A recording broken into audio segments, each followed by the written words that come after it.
We talk about being the best at customer service. We really want to talk about putting our money where our mouth is. So as we look at a variety of different products, we have inherent product guarantees. So for 100% of the time, if you're not satisfied with any product you bought from us, we'll replace it. Like, that's just who we are. I would challenge you to go ask your incumbent vendor, are you willing to give me a rebate if you fall below a certain performance metric?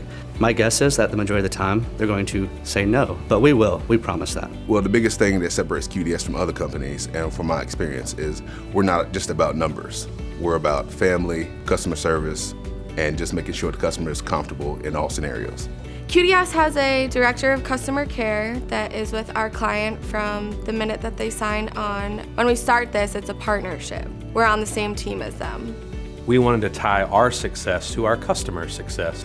All that goes back to an uptime guarantee. So traditionally, we will guarantee 97% uptime.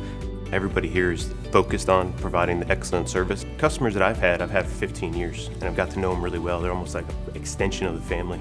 I've seen guys actually not get flights because they weren't available, pack up the stuff, drive all night long. We have done that. And that's one way that we put our money where our mouth is around customer service.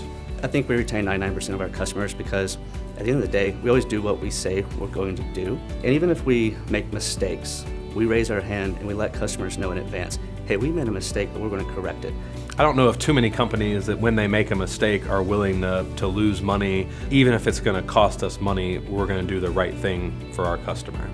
One of our core tenets is to really sell with integrity. So we want the customers to spend the right money, not necessarily the most money. We have clients tell us all the time, this is a big decision and it's a big purchase, and I know my job's going to be on the line. So we take that personal.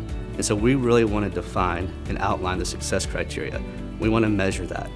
And if we can do that and get the results that you want to achieve, then we think that we've won, and we think that you've won as well. A lot of other companies out there may outsource service because it's a far-reaching area or just service coverage can become difficult.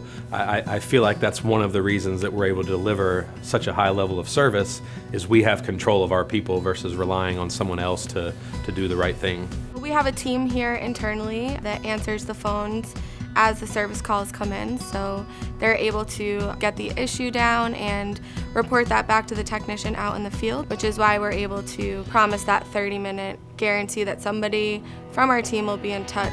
We have technicians operating 5-day and 7-day, so we're able to offer that service to make sure that the ATMs are up at that 97%. I try to do 15 minutes. So go ahead, call the customer, get the problem, kind of walk them through it, and if you can't walk them through it over the phone, give them a definite time that you can get there.